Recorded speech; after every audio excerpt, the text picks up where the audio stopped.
to these. Gosunivasinam, residents of the coward community. Uta, indeed. Bhavan, your lordship. Kim, what? Deva, O Supreme Personality of Godhead. Rata, will give. Iti, thinking thus. Naha, our.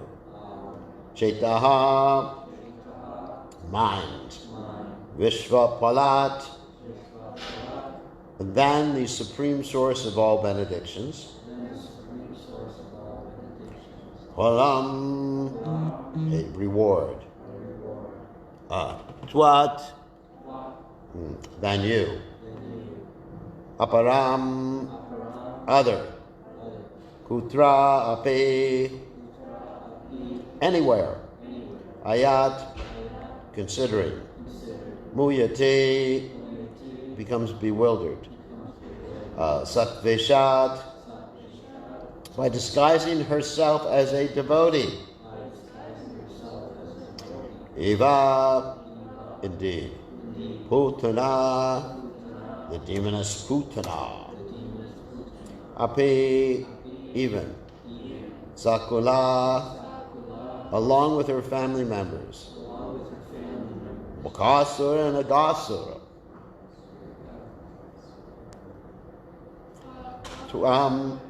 What? It's not there?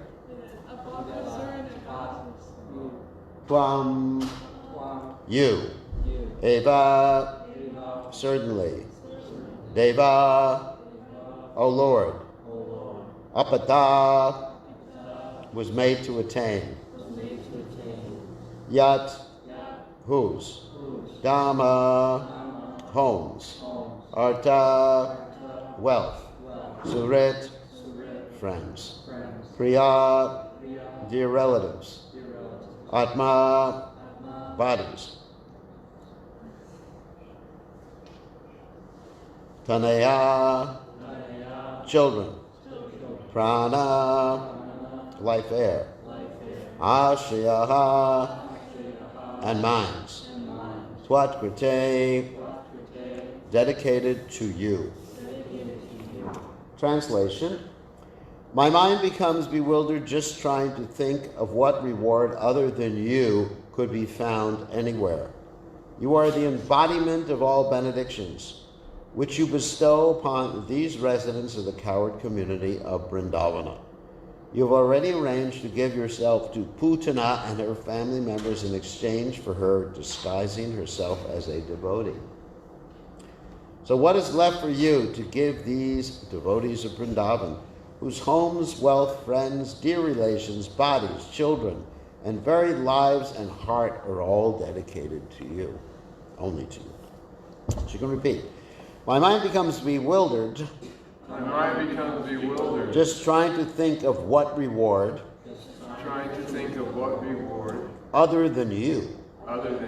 Could be found anywhere. You are the embodiment of all benedictions. Which you bestow upon these residents. Of the coward community of Vrindavana. You have already arranged to give yourself to Putana. And her family members. In exchange for her disguising herself as a devotee. So what is left for you? To give these devotees of Vrindavan. Whose homes, wealth, friends. Dear relations, bodies, children. And very lives and hearts. Are all dedicated only to you. So there's no purport to this text in the Bhagavatam, but there are purports by the Acharyas, and by Gopi Pranadhana Prabhu, who has translated Sanatana Goswami's purport to this. First, we're going to read Sanatana Goswami's purport.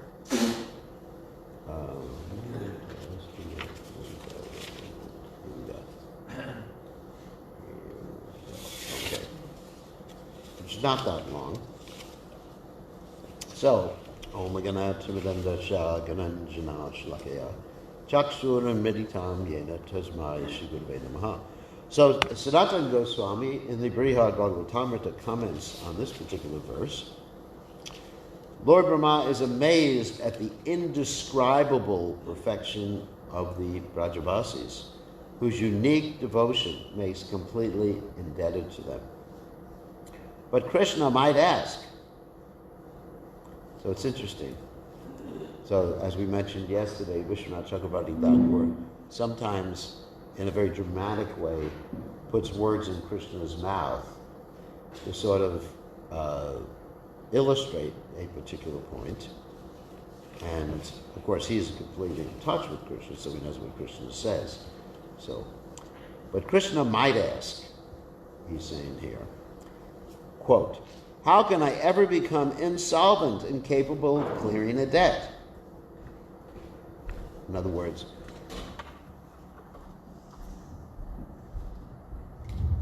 Hare Krishna. Okay. How can I ever become insolvent, incapable of clearing a debt?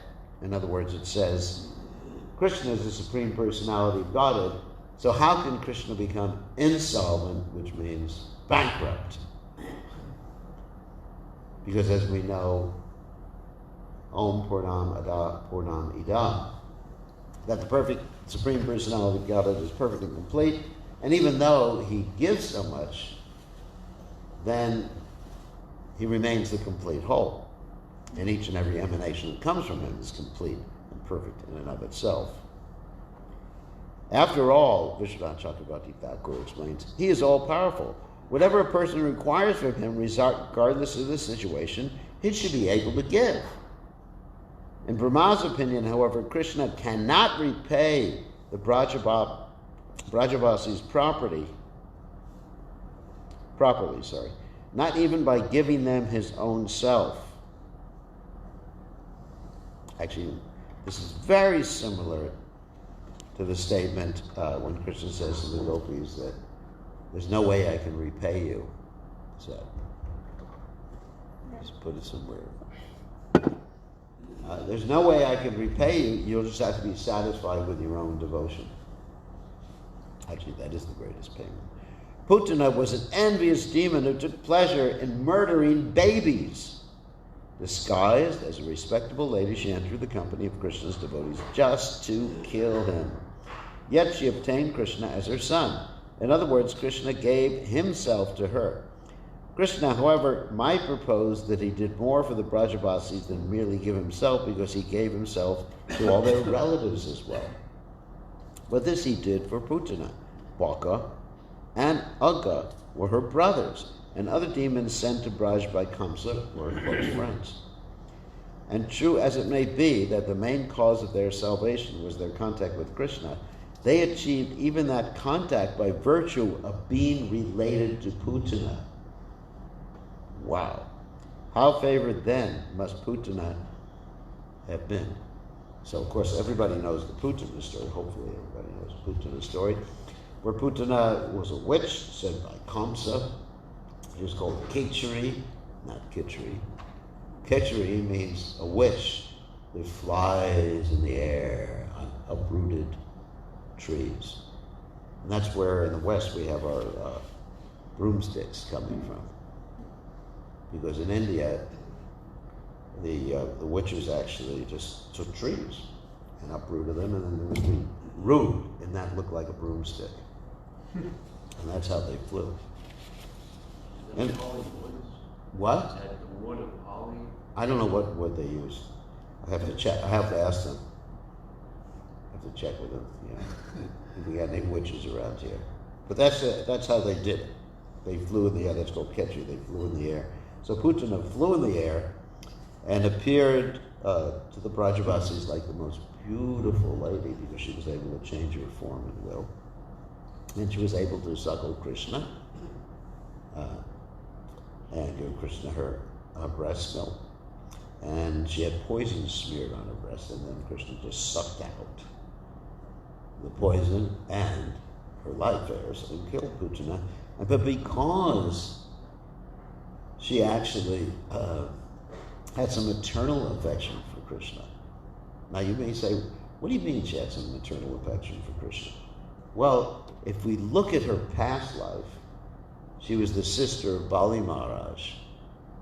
And when Vamanadev came to trick Bali Maharaj out of his control of the universe, first of all, before Vamanadev exhibited what he wanted or requested from Bali Maharaj, Putana became very attracted to him because he was a cute Brahmin boy, cute dwarf Brahmin, just extremely cute. And Putana, of course she wasn't called Putana in her last life. What was her name in the last life? I forget right now. Anyway, whatever her name was, Radna something. Yeah, Radna. So she became attracted to him in a maternal way. She thought, oh, I'd really love to have him as my son. But then when he tricked Bali, her brother, she said, well, he may be my son, but I'll kill him. So in the next life, she took birth as Putana. But still that maternal instinct towards Krishna was there, as well as the violent attitude towards Krishna. So Krishna purified the violent attitude when he sucked the life air out of her, because she came in contact with Krishna's body. And then all that was left was the maternal aspect. So it's not that she had no good qualities when she wanted to kill Krishna. Her good qualities were there in terms of her maternal affection for Krishna, which had already been awakened. Try to understand that. So because of that, of course she went back to Godhead and she became one of Krishna's mothers in the spiritual world. But because of that, everyone related with her became benefited. You know, sometimes we hear that, you know, you become a devotee, it liberates your whole family. And it's a fact. Just like Prahlad Maharaj prayed to Lord Nrsingadev for Hiranyakashipu and the other relatives. And Lord Nrsingadev said, yeah, not only them, but, you know, so many generations backwards and forwards, etc., of your family are liberated or becoming Krishna conscious. So if you even have a relative who's a devotee, that person will actually save you. And actually the statement Prabhupada used in this regard was that one sandalwood tree in a forest makes the whole forest fragrant, or one devotee. So just because we are devotees, of course, not me, but you all, we're actually saving our family. Even if the family is completely determined to be nonsense.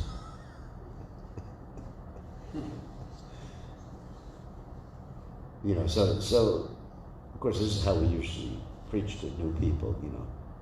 We say, you're saving your parents. It's true. They are saving their parents. So Putana actually saved all of her demon associates. Not only family, but actually her associates, because not only were Baka and Aga, who were brothers, saved, but it says here that the other demons were her close friends, because they had Sangha. Asat Sangha. You know, they all got together. You know, demons get together. You know. Of course they do. I mean, actually, like you see people get drunk, they get together in the bar. And people work in financing cars, they get together, you know, they have a conference, they all get together and talk about how to finance cars. So people who have like mentalities or like occupations, they tend to get together. Conferences. So they must have had like demon conferences on the internet or something. So anyway, joking aside, just because they were associated with Putana, and Putana was the demon, just because they were associated with Putana, they got liberated. We'll continue. Thus, Brahma considers inadequate Krishna's payment of giving the Brajabasis only himself, because they have surrendered to his services, their homes, and everything they have. Krishna also gives himself to demons. So what makes pure devotional service to him more desirable than demoniac behavior? Certainly the Brajabasis deserve better than that. And then we'll read the commentary, the different commentaries on this verse by Vishwanath Chakravarti Thakur and others. It's really interesting. It's really interesting how Sanatana Goswami says, certainly the Brajabasis deserve better than just getting Krishna, because even the demons got Krishna. That's a really interesting statement. So here we're going to read the commentary by Vishwanath Chakravarti Thakur. Quote.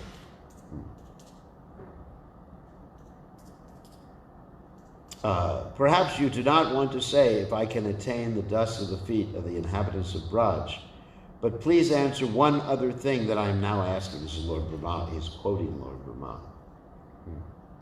What reward can you give to the inhabitants of Braj? This is the question I ask you. And now he's taking the position of Lord Brahma, of Krishna, sorry. This is Krishna speaking through the mouth of Vishwanath Chakravarti Thakur. Brahma, though you are knowledgeable of the meaning of the Vedas, you cannot understand the answer? And then Lord Brahma speaks again. Our minds, not only mine, but those of Lord Shiva, the Kumaras, and others, are bewildered about this. What is the state of our minds? Our minds have become bewildered, trying to think of what type of reward you could give them from anywhere or any time, as you are the final reward of all. And you have already given yourself the final reward as their son since eternity. But if there is some other thing you have worthy of giving, you should give it to them. So Lord Brahma is trying to convince Krishna to give something. But there is nothing else you could give them, since you have already given yourself already. Thus our minds are bewildered. And here's Krishna speaking again. O Brahma, you are really ignorant of the truth. Knowing they would manifest such astonishing spontaneous devotion, I have in advance given myself to them as their son. They are satisfied with this. I am knowledgeable about what to do in the future. In this way, I have defeated you. And then Lord Brahma speaks. O Krishna, if you talk like this is how I answer. You are certainly doing what is proper.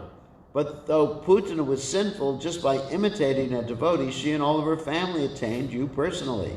But the inhabitants of Braj, who gave up all attachments such as house, wealth, friends, objects, body, mind for you, out of great affection also attained you. The same body that you have given to the low, sinful Putana, you also give to the most exalted jewel-like inhabitants of Braj. This is in essence highly improper. Highly improper.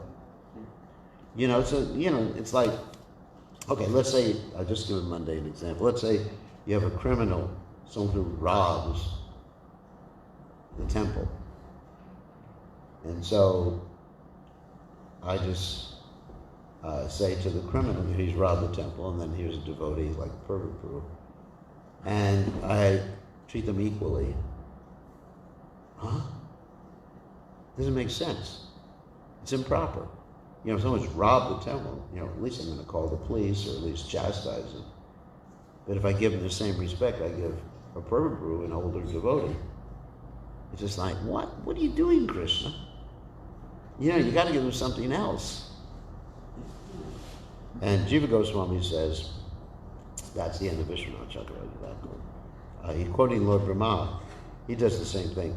O Lord, what can you give to the people of Braj, whose houses, possessions, friends, dear loves, dear ones, bodies, sons, life heirs, and hearts are dedicated only to you, since there's nothing superior to you or Braj, since you have already given them? Thinking of this, my mind becomes bewildered. You awarded yourself even to Putana and her family members because she wore the disguise of a nurse. Uh, so here Krishna is speaking. If I give you the dust of their feet, so Krishna is saying, when I give to Lord Brahma the dust of their feet as the highest object, what can I give to them in exchange? Previously you said that you praised me in order to attain me. Now you ask for their foot dust only. Your steadiness is very good. Fearing such a joking question from the Lord, Brahma recites this verse.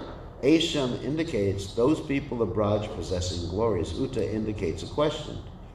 A P should be added after Vishva Palat. Anyways, a little Sanskrit analysis.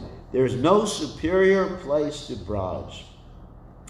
There is no superior result than your Swarup. What else can be get? Swarup means form. Own form. Krishna's own form. What else can be given to them? I do not know any fruit superior to you. I am bewildered since I cannot determine this. Putana seemed to wear the clothing of a nurse. The word Eva indicates that it was a disguise to kill Krishna, not worn with devotion. Therefore, how could she get the same result as a devotee? That is the hint. And then he quotes from a verse in the Bhagavatam in the third canto. O evil Putana who offered her poisonous breast to Krishna to drink with the intention of killing him, attain the position of a nurse in the spiritual world. Who else is so merciful? I surrender to him. The word api indicates if Krishna attained your shelter, what can be said of others? The word api should also be added to the words in the sentence where it's suitable. She, along with her family members, past and present, attained you by your mercy. Others in her family, who were enemies of the Lord, but obedient to her, attained the same Lord. However, Baka and Aga, wearing contrary clothing, attained only liberation. Surit means one who gives benefit without asking for anything. Pitaha means an object of affection. All the people of Braj spontaneously regard you alone as their treasure, and you regard each of them as a treasure. Thus they are complete, but you cannot repay them and remain as if incomplete. What will you give them? Thinking that you are under their control because of debts to them, I have surrendered to the dust of their feet to have my desires fulfilled in relation to you. So what he's saying is, because you are under the control of the residents of Vrindavan, because they have you in a situation where you owe them something you cannot give. If I surrender to them and I take the dust of their feet, then you will have to fulfill all my desires. You understand the logic there? It's really interesting. Because you are complete, because we know that's one of the qualities of pure devotional service. According to Rupa Goswami in the Nectar of Devotion, Bhakti Rasamrita Sindhu, that Krishna is the only means of attracting Krishna, the only means of controlling Krishna, right? You know the 6 qualities? No. Anyway. Beginning with devotional service, the beginning of auspiciousness, it gives transcendental pleasure. You know okay. And it's rarely achieved, and it's the only means of attracting Krishna. So in other words, the residents, Krishna's devotees, and of course this is very much in line, you give Yasha Prasada, Bhagavat Prasada, Yasha Prasada, now Katopi, that if you please the pure devotee, Srila Prabhupada, then you get Krishna's mercy. If you displease them, then you don't get Krishna's mercy. Krishna say Tamar, Krishna Dite Par. Krishna is the property of the pure devotee. Because Krishna can't pay back the debt. It's interesting. Also it says that one has this unlimited debt to the spiritual master, can't pay that back either. So you got all these debts that can't be paid. Just repossess. Then just repossess. Call the bank to repossess your car or something like that. Anyway, that's interesting, isn't it? So it's just like we're all declaring bankruptcy. Of course, now you can't declare bankruptcy because bankruptcy actually eradicates the debts, except for the government. So we can't declare bankruptcy. So all people abroad spontaneously regard you alone as their treasure. Wow. And you regard each of them as a treasure. Wow. In other words, the devotees regard Krishna as a great treasure, and Krishna regards the devotees as a great treasure. Of course, that's similar to the verse in the Bhagavatam. Sadhavo hridayam mayam sadhanam hridayam twaham maranyat tena janati naham tebhyo managapi. That Krishna says the sadhus have me in their hearts, and Krishna says I have them in my heart. And then Krishna says, because they know no one else but me, that's Krishna, as theirs, I know no one else but them as mine.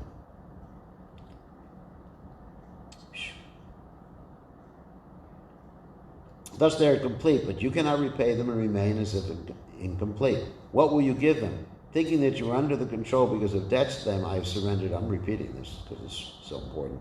I have surrendered to the dust of their feet to have my desires fulfilled in relationship to you.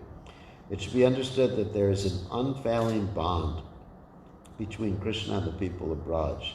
Defeating the question at the beginning of the paragraph, Brahma presents the highest conclusion. The prema of the people of Braj, which controls Krishna, is the highest fruit. Wow. And then Sanatana Goswami's comment. And of course, he also commented in the Brihad Bhagavatam, but here he's writing a different comment. My mind is bewildered. It cannot determine which certainty, or controlled by debts to them. You give up persons, this is Brahma speaking, like me, and remain in Gokula. Thus my mind is bewildered with extreme lamentation and sadness. Putana, Baka, and Aga. Everybody knows who Baka and Aga are. Baka is like this stork demon. Krishna just like opened his mouth wide, like a wishbone, killed him. And Aga is Agasura, the snake demon, which Krishna and the cowboys marched into, and Krishna expanded himself and killed the snake demon. Baka and Aga attained the Lord by his touch. I'll just leave the sentence. I do not know what can be given to the cowards other than yourself. Nowhere is it possible, since being born in Mathura or Braj is perfection already, or Api can be connected with Kuja. I do not know by any means at any time. Even though she hated the devotees, desiring to kill them, Putana and even her family members who were famous for killing children attained you. The reason was that she gave her breast for feeding Krishna. This was already explained. One can only attain the Lord by having a favorable attitude to the Lord. For that reason, Eva is used in emphasis with Sad Dveshat.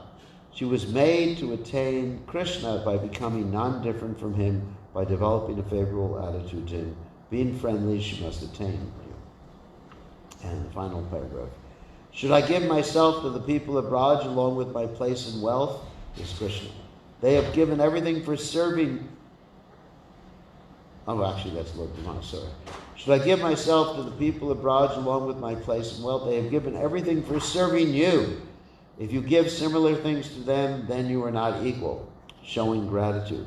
But this does not accomplish your special, famous compassion. That's the end of those purports. So the message here is that Krishna has no way to actually repay the residents of Braj, and he is controlled by them. And if we want to attain Krishna, we have to get the mercy, the foot dust of the residents of Braj. And as was mentioned before, not only we put the foot dust on our head, but it was a roll in the dust. We talked about this yesterday. So the whole body is offered to Krishna. You understand? You roll and get the dust all over your body. It's nice. Okay. Do we have time to... Any questions? Because it's already 7:10. Or If we go on to the next verse, there's a lot more for the next verse. Questions or comments or problems? Does that mean that you should maybe, when you roll in the dust, Yeah. take off your curtain? Well, I think you can leave your kirt on. I mean, if you're going to say you want your whole body exposed, then it would be something like Duryodhana, you know. I think we have to be practical. Because then we'd be rolling with our naked bodies, you know. And I think, I think it's enough to roll in the dust. You don't have to take off your jacket if it happens to be freezing or something like that. So are we to understand? The whole point is Atmani Vedana. Yeah. Just like surrender, just like we have dandavats. Of course, ladies don't offer dandavats, but anyway, so we have dandavats, which means stick, like a stick. That means I offer everything to you, Krishna. So that's really the attitude towards the dust of Vrindavan. It's not that you have to take the dust and roll it on parts of the body that are not touched. I mean, it's just like, I think if you take it, I mean, we do take it literally, but if you just take it like to literal conclusion, you can end up in trouble. Just, I didn't get any in my mouth, I didn't get in my ears. And we put it up my nostrils too, and then you think about the other apertures in the body. It's just like, I think, don't have to take your shirt off. You could if you want. But it's not that you get more mercy by taking your shirt off and rolling in the dust. Are we to understand that the residents that are there now in Vrindavan, I'm saying, are... That's the way one should see. 'Cause that's the way one should see. I mean, actually, I mentioned yesterday that Lord Chaitanya advised Jagadananda Pandit only to stay 2 weeks in Vrindavan because he wouldn't understand their mood. Because obviously there are some things that we don't appreciate that the residents of Vrindavan do. I mean, for example, you may see them beating a cow. I've seen that. And it's a challenge. I stop it. I've seen parents beating children really severely there. And it's a challenge, just to think properly about the residents of Vrindavan while you see these things going on. So I just, separate, as they say, the sin from the sinner. I mean, somehow or other, it's inconceivable. This person is a great devotee, this person now, but they're doing this. It might be a covering of Yogamaya, and I do try to stop it. The kids. Sometimes your kids see kids torturing monkeys or something like that, and it's not right. So the behavior you can actually deal with, but you have to be really careful not to denigrate the person. So you have to somehow or other you got to separate yourself, separate your mind from this is nonsense behavior to not saying this is a nonsense person, or that's demonic. Oh, you're a demon, for doing that. I mean, I think it's a challenge. It's a challenge because somehow or other they are close to Krishna.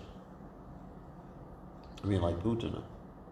Couldn't you say that behavior is to challenge you to see your reaction, that Krishna's put in that challenge? You could see like that, but still, I stop that behavior if I see it. I mean, if I see someone throwing stones at a cow, I'm not going to just sit there, because the cows are also Brajavasis too. I'm going to just say, stop right now. The kids do that. Stop right now. And I may get real heavy, but I'm not going to beat the kids. Just like it is definitely a challenge. I mean, but people who are born in Braj and live in Braj, they're very special. They're very dear to Krishna. I mean, they may have some characteristics that are not desirable. Let's say. I mean, just to be honest, it's not that we should ignore those things, but at the same time, it's like spots on the moon. It's like the moon has spots, But it's, it's extremely beautiful. Except when Krishna said to Radharani that your face is like the moon. And, sometimes he said Chandravali many moons, but sometimes he said, oh, your face is like the moon. She said, you mean I have spots on my face? And then she gets angry with Krishna. Taking it in that way. Yes? Brother, I have seen many Rayavasis spitting on the ground, which is also the dust. They're on the ground, they roll the dust? They spit many times. Yeah. So is that can be also on the hands?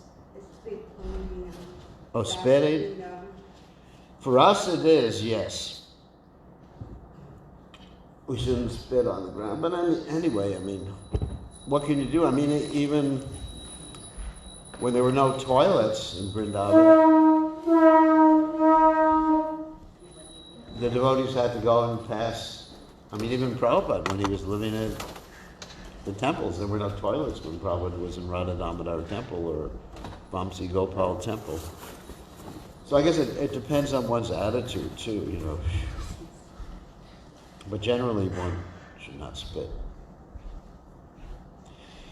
Anyway, the main thing is we just don't want to criticize them. We may see behavior that is not desirable, but don't go there with your mind to criticize them. Criticize the behavior. It's a real, that's